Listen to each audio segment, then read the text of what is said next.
یہ فیصلہ ہوا ہے کہ آج رات کو 12 بجے سے پورا صوبہ سندھ میں ایک لاک ڈاؤن ہوگا۔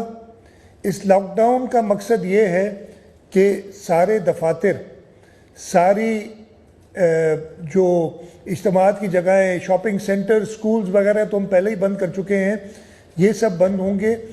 غیر ضروری لوگوں کو باہر نکلنے کی اجازت نہیں ہوگی۔ اگر کسی نے باہر نکلنا ہے تو اس کے پاس کوئی جائز وجہ ہونی چاہیے۔ کراچی کے لوگ لاک ڈاؤن کے فیصلے پر سختی سے عمل کریں۔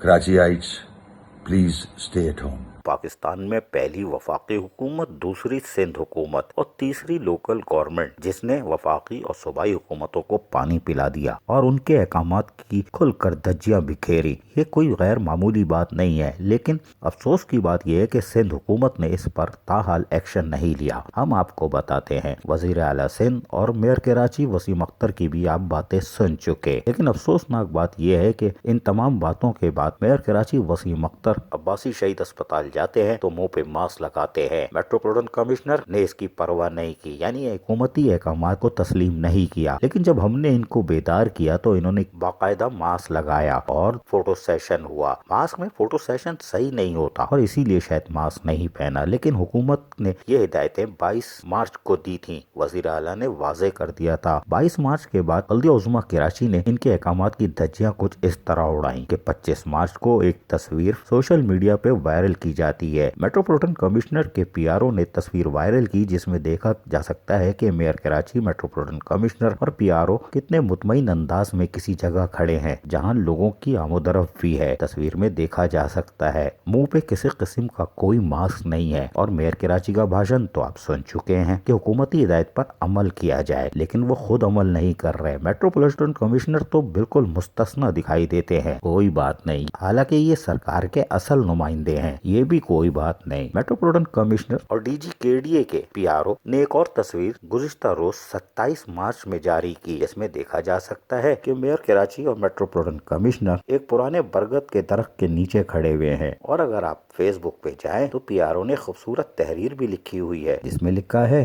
شہر کے قدیم برگد کے درخت کے نیچے دھوپ چھاؤں کے حسین امتزاج میں لی گئی تصویر، یعنی وفاقی حکومت اور سندھ حکومت کو ملک کی تیسری حکومت نے پانی پلا دیا۔ یہ کیا، جانور بھی مسکرا رہے ہیں؟ واہ! لیکن جانور تو مسکرا رہے ہیں، لیکن وزیر اعلیٰ سندھ ہوں یا چیف سیکرٹری سندھ، وہ کیوں نہیں بیدار ہو رہے؟ بلدیہ عظمیٰ کراچی نے پڑخچے اڑا دیے دفعہ 144 کے، کوئی بات نہیں، ہم نے پہلے ہی کہا تھا۔ بلدیہ کورنگی میں جشن اسپرے منایا گیا، وہاں ان کے اپنے کوڑے کرکٹ کے ڈھیر پر اسپرے ہو رہا تھا، ویڈیو بھی انہوں نے اپنی بنائی اور وائرل کی۔ یہ عجیب دلچسپ کہانی ہے کہ وہاں پر بھی دفعہ 144 کی کھل کر خلاف ورزی کی گئی اور ایک محض اسپرے مہم کے لیے جشن منایا جا رہا تھا، اور وہ بھی کھلی شاہراہ پر، اور آئی جی سندھ نے نوٹس نہیں لیا، منہ دائیں طرف موڑ لیا، ایس ایس پی کہیں اور نکل گئے اور کھلی شاہراہ پر کھل کر دھجیاں بکھیری گئیں، لیکن کسی نے نوٹس نہیں لیا۔ لیکن سڑکوں پر گھومنے والے ہوں یا ضروری کام سے جانے والے، ان پہ ڈنڈے برسائے جا رہے ہیں، اور جن پہ ڈنڈے برسائے جا رہے ہیں انہی کی خریداری سے ملک چلا کرتے ہیں، اور ان کے ٹیکسوں کی کمائی سے ہمارے یہ افسران اور منتخب نمائندے معزز کہلاتے ہیں۔ لیکن کتنی عبرت ناک تصویر ہے کہ وفاقی حکومت اور صوبائی حکومت کو ملک کی تیسری لوکل گورنمنٹ حکومت نے پانی پلا دیا، لیکن کوئی کارروائی نہیں ہوئی۔ بجلی گری تو بیچارے مسلمانوں پہ، غریب کراچی والوں پہ جو ڈنڈے کھا رہے ہیں۔ عزیز عارف، KBS بلدیاتی نیوز کراچی۔